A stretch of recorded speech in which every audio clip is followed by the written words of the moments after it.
ಇವತ್ತು ನಾವು ಎರಡು ವಿಚಾರದ ಬಗ್ಗೆ ಗಮನ ಹರಿಸಬೇಕು. ಒಂದು, ಗೋರಕ್ಷಣೆ ಮಾಡ್ತಾ ಇದ್ದವರನ್ನ ಟಾರ್ಗೆಟ್ ಮಾಡ್ತಾ ಇದೆಯಾ, ಅವ್ರಗಳ ಮೇಲೆ ಕೇಸ್ಗಳು ಹಾಕ್ತಾ ಇದೆಯಾ, ಆ್ಯಂಡ್ ಈ ರೀತಿಯಾಗಿ ಕೆಲವೊಬ್ರು ಹೊಡೆಸ್ಕೊಂಡು ಬರ್ತಾ ಇದ್ದಾರೆ, ಇದು ಒಂದು ಆ್ಯಂಗಲ್. ಬಟ್ ಇದೆಲ್ಲದಕ್ಕಿಂತ ಬಹಳ ವಿಪರ್ಯಾಸ, ದುಃಖ ಅಥವಾ ಕೋಪ ಬರ್ಸೋದು, ಅಸಮಾಧಾನ ತರೋದು ಏನು ಗೊತ್ತಾ? ಕಳೆದ 6-8 ತಿಂಗಳಿಂದ ಹಸುಗಳು, ಅಂದರೆ ಈಗ ನಮ್ಮ ರಾಜ್ಯದಲ್ಲಿ ಒಂದು ದೊಡ್ಡ ಸಮುದಾಯ ಗೋವನ್ನು ಒಂದು ದೇವತೆ ಥರ ಪೂಜೆ ಮಾಡ್ತಾರೆ. ಅವುಗಳ ವಿರುದ್ಧ ವಿಕೃತಿ ಮೆರೆಯೋದು, ಕೆಚ್ಚಲು ಕುಯ್ಯೋದು, ಹಿಂಭಾಗವನ್ನು ಕಡಿದು ಯಾವುದೋ ತುಳಸಿ ಕಟ್ಟೆ ಹತ್ರ ಹಾಕೋದು, ಅಥವಾ ಒಂದು ಗಬ್ಬ ಅಥವಾ ಗರ್ಭಧಾರಣೆ ಆಗಿರುವ ಹಸುವನ್ನು ಕೊಂದು ಅದರೊಳಗಿರುವಂತಹ ಭ್ರೂಣ ಏನಿರುತ್ತೆ, ಕರು ಏನಿರುತ್ತೆ, ಅದನ್ನು ತೆಗೆದು ಇನ್ನೆಲ್ಲೋ ಬಿಸಾಕೋಗೋದು, ಅದೊಂದು ರೀತಿ ಧಾರ್ಮಿಕ ಒಂದು ನಂಬಿಕೆಗೆ ಧಕ್ಕೆ ತರುವಂಥದ್ದಲ್ವಾ? ಸರ್ಕಾರ ಇಷ್ಟೆಲ್ಲ ನೋಡ್ತಾ ಇದ್ರು, ಏನು ಕ್ರಮ ಕೈಗೊಂಡಿದೆ ಅನ್ನುವಂಥದ್ದು ಮತ್ತೊಂದು ಪ್ರಮುಖ ಪ್ರಶ್ನೆಯ ಕಾಡುತ್ತೆ. ಇದ್ರ ಬಗ್ಗೆ ಚರ್ಚೆಯನ್ನು ಮಾಡ್ತಾ ಹೋಗೋಣ. ನನ್ನ ಜೊತೆ ಗೆಸ್ಟ್ಗಳು ಕೂಡ ಇದ್ದಾರೆ, ಅವ್ರನ್ನ ವೆಲ್ಕಮ್ ಮಾಡ್ಕೊಳ್ತೀನಿ. ಮೊದಲಿಗೆ ಕಾಂಗ್ರೆಸ್ ವಕ್ತಾರಾಗಿ ರಘು ದೊಡ್ಡೇರಿ ನಮ್ಮ ಜೊತೆ ಇದ್ದಾರೆ, ನಮಸ್ತೆ, ಕಾರ್ಯಕ್ರಮಕ್ಕೆ ಸ್ವಾಗತ. ಇನ್ನು ಶ್ರೀರಾಮ ಸೇನೆಯ ಕಾರ್ಯದರ್ಶಿ ಸುಂದರೇಶ್ ನರ್ಗಲ್ ನಮ್ಮ ಜೊತೆ ಇದ್ದಾರೆ, ನಿಮಗೂ ಕೂಡ ಕಾರ್ಯಕ್ರಮಕ್ಕೆ ಸ್ವಾಗತ. ಬಿಜೆಪಿ ವಕ್ತಾರು ದಿಲೀಪ್ ಗೌಡ ನಮ್ಮ ಜೊತೆ ಜಾಯ್ನ್ ಆಗಿದ್ದಾರೆ, ನಿಮಗೂ ಕೂಡ ಕಾರ್ಯಕ್ರಮಕ್ಕೆ ಸ್ವಾಗತ. ಇನ್ನು ಮುಸ್ಲಿಂ ಮುಖಂಡ ಫಾರೂಕ್ ಅವರು ಕೂಡ ನಮ್ಮ ಜೊತೆ ಇದ್ದಾರೆ, ನಿಮಗೂ ಕೂಡ ಕಾರ್ಯಕ್ರಮಕ್ಕೆ ಸ್ವಾಗತ. ನಾನು ರಘು ಅವ್ರನ್ನೇ ಮೊದಲಿಗೆ ರಿಯಾಕ್ಷನ್ ಕೇಳ್ಬಿಡ್ತೀನಿ ಇಂಥ ಘಟನೆಗಳನ್ನ ಗಮನಿಸ್ತಾ. ಇಲ್ಲ ವಿದ್ಯಾ, ತಾವೊಂದು ಮಾತು ಹೇಳ್ತಾ ಇದ್ರಿ, ಏನು ಅಂತ ಹೇಳಿದ್ರೆ ಇದನ್ನ ಕೌ ವಿಜಿಲೆನ್ಸ್ ಅಂತ ಹೇಳಿದ್ರಿ ನೀವು, ಅಂದರೆ ಗೋ ರಕ್ಷಕರು ಅಂತ ಹೇಳಿ. ಗೋ ರಕ್ಷಕರು ಏನಾದರೂ ಮೋದಿಯವ್ರು ಕೊಟ್ಟಿದ್ದಾರಾ ಆ ರೋಲನ್ನು, ಅಥವಾ ಸಿದ್ದರಾಮಯ್ಯನವ್ರು ಕೊಟ್ಟಿದ್ದಾರಾ, ಅಥವಾ ಲೋಕಲ್ ಬಾಡಿ ಯಾವುದಾದ್ರೂ ಕೊಟ್ಟಿದ್ಯಾ? ನಾನು ನಿಮ್ಗೆ ಕೇಳ್ತಿರೋದು. ಗೋ ರಕ್ಷಣೆ ಬಗ್ಗೆ ನಾನು ಮಾತಾಡ್ತೀನಿ. ಅಲ್ಲ, ಗೋ ರಕ್ಷಣೆ ಆಮೇಲೆ ಮಾತಾಡಿ. ಅಲ್ಲ, ಒಂದ್ ನಿಮಿಷ. ಗೋ ರಕ್ಷಣೆ ಜವಾಬ್ದಾರಿ ಒಂದ್ ನಿಮಿಷ, ಅದು ಹುದ್ದೆ, ಸರ್ಕಾರದ ಹುದ್ದೆಯ? ಅಲ್ಲ, ಒಂದ್ ನಿಮಿಷ ಕೇಳಿಸ್ಕೊಳ್ಳಿ ಫಸ್ಟ್. ಈಗ ನಾನು ನಿಮ್ಮನ್ನ ನೋಡಿ ಬಂದಿರೋದು ಚರ್ಚೆಗೋಸ್ಕರ. ಈಗ ನೀವು ನನ್ನನ್ನು ಪ್ರಶ್ನೆ ಕೇಳಿದಿರಿ, ಅದೇ ರೀತಿ ಒಂದು ಜನತೆಗೆ ನಾವು ಒಂದ್ ನಿಮಿಷ ಮಾಧ್ಯಮದ ಅಲ್ಲ ಅದನ್ನ ಹೇಳ್ತಾ ಇರೋದು. ಈ ಗೋ ರಕ್ಷಕರು ಅಂತ ಏನ್ ಹೇಳ್ತಿದಾರೆ, ಗೋ ರಕ್ಷಕರು ಅಂತ ಹೇಳಿದ್ರೆ ರಾಜ್ಯ ಸರ್ಕಾರದ ಅಥವಾ ಕೇಂದ್ರ ಸರ್ಕಾರದ ಅಥವಾ ಸ್ಥಳೀಯ ಮಟ್ಟದ ಯಾವ್ದಾದ್ರು ಸರ್ಕಾರ ಕೊಟ್ಟಿರ್ತಕ್ಕಂಥ ಹುದ್ದೆನಾ? ಹುದ್ದೆ ಕೊಟ್ಟಿಲ್ಲ. ಅಲ್ಲ, ಹುದ್ದೆ ಅಲ್ಲ ಅಂದ್ರೆ ಅವರು ಒಂದ್ ನಿಮಿಷ, ಹಾಗಾದ್ರೆ ಅವರು ಒಂದ್ ನಿಮಿಷ, ಅವರೆಲ್ಲ ಕಾನೂನು ಒಂದ್ ನಿಮಿಷ ಕೇಳಿಸ್ಕೊಳ್ಳಿ. ಅವರೊಬ್ಬರು ಸಾಮಾನ್ಯ ನಾಗರಿಕ ಅಷ್ಟೇನೆ. ಅಂದ್ರೆ ಈ ದೇಶದಲ್ಲಿರ್ತಕ್ಕಂಥ ಕಾನೂನಿನ ಅಡಿಯಲ್ಲಿ ಅವರು ಬೇರೆಲ್ಲ 140 ಕೋಟಿ ಜನರ ಹಾಗೆ ಅವನು ಒಬ್ಬ ಸಾಮಾನ್ಯ ನಾಗರಿಕ ಅಷ್ಟೇನೆ. ನನ್ನ ಮನೆ ಹಟ್ಟಿಗೆ ಬಂದು ನನ್ನ ಮನೆ ಕೊಟ್ಟಿಗೆಯಲ್ಲಿರೋ ಹಸುನ ಕದ್ಕೊಂಡು ಹೋದ್ರು ನನ್ನ ಬಾಯಿ ಮುಚ್ಕೊಂಡು ಸುಮ್ಮನೆ ಕೂತಿರ್ಬೇಕೇನ್ರಿ ರಘು? ಹಾಗಾದ್ರೆ ಒಂದ್ ನಿಮಿಷ, ನಾನು ನಿಮ್ಮನ್ನ ಸುಮ್ಮನೆ ಕೂತ್ಕೊಳ್ಳಿ ಅಂತ ಹೇಳ್ತೀನಿ. ಮತ್ತೆ ನಾನು ಹೇಳ್ತಾ ಇರೋದು, ನೀವು ಗೋರಕ್ಷಕರು, ಒಂದ್ ನಿಮಿಷ, ಆತ್ಮರಕ್ಷಣೆ ಆಮೇಲೆ ಒಂದ್ ನಿಮಿಷ. ನಾವು ಗೋರಕ್ಷಕರು ಅಂತ ಯಾವುದೇ ಹುದ್ದೆ ಇಲ್ಲ, ಸರ್ಕಾರನೂ ನೇಮಿಸಿಲ್ಲ. ಅವ್ರಿಗೆ ಏನಾದ್ರು ನೀವೇ ಒಂದು ಹೆಸರು ಕೊಟ್ಟು ನಾನೇ ಕೊಡ್ಲಿ, ನಾನು ಹೂ ಅರ್ಧೆ ಒಂದ್ ನಿಮಿಷ ಅವ್ರು ಹಾಕೊಂಡು ಅವರಾಗ ಅವರೇ ಕೊಟ್ಕೊಂಡು ಅವ್ರಿಗೆ ಒಂದು ಹೆಸರೇನಿದೆ, ನಮ್ಗೆ ನಿಮ್ಗೆಲ್ಲ ಹೇಗೆ ಹೆಸರಿದೆ ಆಗೊಂದು ಹೆಸರಿದೆ ಅಷ್ಟೇನೆ ಅದು. ಸೊ ಅದನ್ನ ನೀವು ವೈಭವೀಕರಿಸಿ ಹೇಳೋದು ಬೇಡ. ಯಾಕೆ ಅಂತ ಹೇಳಿದ್ರೆ ಈ ದೇಶದಲ್ಲಿ ಬಾಬಾ ಸಾಹೇಬ್ ಅಂಬೇಡ್ಕರ್ ಒಂದ್ ನಿಮಿಷ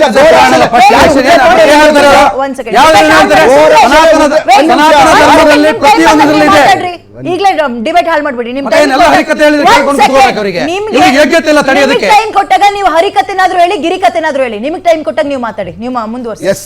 ಸೊ ಹಾಗಾಗಿ ಈ ಕಾನೂನಿನಲ್ಲಿ ಯಾರಾದ್ರೂ ಕಾನೂನನ್ನ ಕೈಗೆತ್ಕೊಂಡ್ರೆ 100% ಅವರನ್ನ ಜೈಲಿಗೆ ಹಾಕುವಂತ ಕೆಲಸ 100% ಮಾಡ್ತೇವೆ.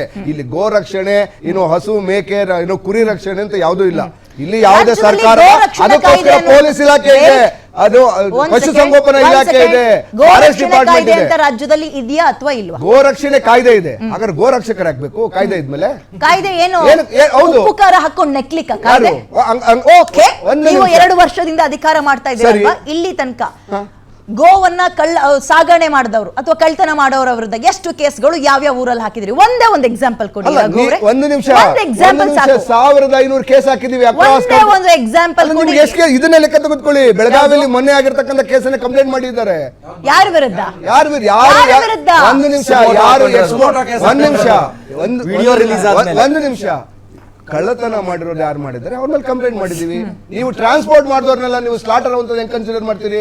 Hour you assuming, are imaginative? Okay, what about ಕೆಚ್ಚಲನ್ನ ಕುಯ್ದು ತುಳಸಿ ಕಟ್ಟೆ ಒಳಗಡೆ ಹಾಕಿದ್ವಾ ಇಲ್ವಾ ನಾವು ಅವನನ್ನ? ಯಾವ ರೀತಿಯ ಕಠಿಣ ಕ್ರಮವನ್ನ ಎಲ್ಲಿ ತನಕ ಒಬ್ಬನ ಹಾಕಿದ್ರೆ 2 ದಿನದಲ್ಲಿ 3 ಪ್ರಕರಣ ನಡೆದಿದೆ. ಸೀರಿಯಸ್ ಆಕ್ಷನ್ ತಗೊಂಡಿದ್ರೆ ರಾಜ್ಯದಲ್ಲಿ 100% ತೆಗೆದುಕೊಂಡಿದ್ದೇವೆ. ಹೊಸ ಹಸುಗಳನ್ನ ಕೊಡಿಸಿದ್ದೇವೆ ಆ ಕುಟುಂಬಕ್ಕೆ. ಜಮೀರ್ ಅಹಮದ್ ಹೊಸ ಹಸು ಕೊಡೋದು ಸಮಜಾಯಿಷಿನ? ಅದು ಒಬ್ಬ ಮಾನಸಿಕ ಅಸ್ವಸ್ಥ ಮಾಡಿರ್ತಕ್ಕಂಥ ತಪ್ಪಿಗೆ ಅವನನ್ನ ಶಿಕ್ಷೆ ಒಳಪಡಿಸಿದ್ದೇವೆ. ಅದು ಸರ್ಕಾರದ ಜವಾಬ್ದಾರಿ. ಗೋರಕ್ಷಣೆಯ ಹೆಸರಲ್ಲಿ ಕಾನೂನು ಸುವ್ಯವಸ್ಥೆಯನ್ನ ಕೈಗೆ ತೆಗೆದುಕೊಳ್ಳೋರು ಯಾರಿದ್ದಾರೆ ಅವರ ಎಡೆಮುರಿ ಕಟ್ತೇವೆ. ಅದನ್ನೇ ಮಂಗಳೂರಲ್ಲಿ ಮಾಡಿರೋದು. ಮಾನಸಿಕ ಅಸ್ವಸ್ಥ, ಕೆಚ್ಚಲನ್ನ ಕುಯ್ಯೋನು ಮಾನಸಿಕ ಅಸ್ವಸ್ಥ ನಿಮ್ಮ ಪ್ರಕಾರ ಅಲ್ವಾ? ನನ್ನ ಪ್ರಕಾರ ಅಲ್ಲ. ಡಾಕ್ಟರ್ ಕೊಟ್ಟಿರ್ತಕ್ಕಂಥ ಸ್ಟೇಟ್ಮೆಂಟ್, ಸರ್ಕಾರದ ಡಾಕ್ಟರ್ನ ಕೊಟ್ಟಿರ್ತಕ್ಕಂಥ ಸ್ಟೇಟ್ಮೆಂಟ್ ನನ್ನ ಜವಾಬ್ದಾರಿ ಅಲ್ಲ. ಅದು ಸರ್ಕಾರದಲ್ಲಿ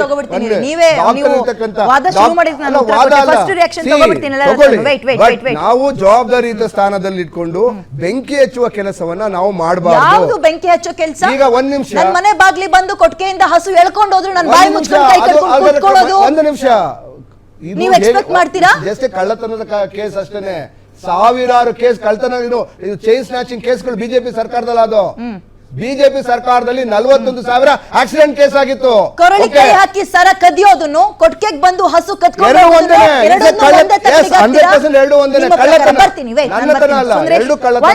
ಎಲ್ರಿಗೂ ಟೈಮ್ ಕೊಟ್ಬಿಡ್ತೀನಿ. ಸುಂದರೇಶ್, ಕಾಂಗ್ರೆಸ್ ಗೌರ್ಮೆಂಟ್ ಈಗ ಈ ವಕ್ತಾರರು ಹೇಳ್ತಾರೆ ಯಾರು ಇವರಿಗೆ ಜವಾಬ್ದಾರಿ ಕೊಟ್ಟಿದ್ದು ಅಂತ. ಸನಾತನ ಧರ್ಮದ, ನಮ್ಮ ಹಿಂದೂ ಧರ್ಮದಲ್ಲಿ ನಾವು ಗೋರಕ್ಷಣೆ ಅಂತಕ್ಕಂಥದ್ದು ಸಾವಿರಾರು ವರ್ಷಗಳಿಂದ ಬಂದಿರೋಂಥದ್ದು ನಮ್ಮದು ಪರಂಪರೆ, ನಾವು ಮಾಡ್ತಾ ಇದ್ದೀವಿ. ಆದರೆ ಮೊನ್ನೆ ನಡೆದಂಥ ಘಟನೆ 27ನೇ ತಾರೀಕು ಇವರು ಪೊಲೀಸರಿಗೆ ಇಂಟಿಮೇಷನ್ ಅನ್ನು ಕೊಟ್ಟು ಹಸುಗಳನ್ನು ಹಿಡಿತಾರೆ. ಆ ಹಸುನ ಪೊಲೀಸರ ಮುಖಾಂತರನೇ ತಗೊಂಡೋಗಿ ಗೋಶಾಲೆಗೆ ಬಿಡ್ತಾರೆ.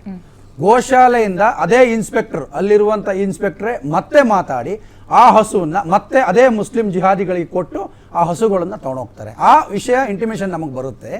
ಅದನ್ನ ಹುಡುಗರು ಫಾಲೋ ಅಪ್ ಮಾಡ್ಕೊಂಡು ಹೋಗ್ತಾರೆ. ಫಾಲೋ ಮಾಡ್ಕೊಂಡು ಹೋದ ನಂತರ 2 ಕಡೆ ಗಾಡಿ ನಿಲ್ಲಿಸಿದಾಗ ಅವ್ರು ಗಾಡಿ ನಿಲ್ಲಿಸಿರಲ್ಲ. ಆ ನಂತರ ಅವನು ಫೋನ್ ಮಾಡಿ ಹೇಳ್ತಾನೆ, ಇಲ್ಲ ನಾನು ಡೈರೆಕ್ಟ್ ಈ ಗಾಡಿನ ಊರಿಗೆ ತಗೊಂಡು ಬರ್ತೀನಿ, ನೀವೆಲ್ಲರೂ ರೆಡಿ ಇರಿ, ಅಲ್ಲೇ ಅವ್ರನ್ನ ಅಟ್ಯಾಕ್ ಮಾಡಿ ಹೊಡಿಬೇಕು ಅಂತ ಹೇಳಿ ಅವ್ರು ಹೇಳ್ತಾರೆ.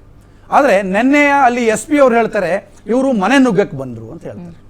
ಮನೆ ನುಗ್ಗಿದ್ರು, ಯಾರ್ದೋ ಒಂದು ಮನೆಗೆ ಬಂದು ನುಗ್ಗಿ ಮನೆಯಲ್ಲಿ ಹಲ್ಲೆ ಮಾಡಿದ್ರು, ಯಾರೋ ಮಹಿಳೆ ಮೇಲೆ ಹಲ್ಲೆ ಮಾಡಿದ್ರು. ಯಾವ ಮಹಿಳೆ ಕಂಪ್ಲೇಂಟ್ ಕೊಟ್ಟಿದ್ದಾರೆ ಆಗಿದ್ರೆ? ಈಗ ಹೇಳಿದ್ರು ಇವರು ರಾಜ್ಯ ಸರ್ಕಾರ ನಾನು ಹಸು ಕೊಟ್ಟಿದ್ದಾರೆ ಜಮೀರ್ ಅಹಮದ್, ಆಯ್ತು ರೀ, ನಾಳೆ ನಿಮ್ಮ ತಾಯಿ ಕಟ್ ಮಾಡ್ಬಿಟ್ಟು ಇನ್ನೊಂದು ತಾಯಿ ಕೊಡ್ತಾರೆ, ಒಪ್ಕೊಳ್ತೀರೇನ್ರಿ?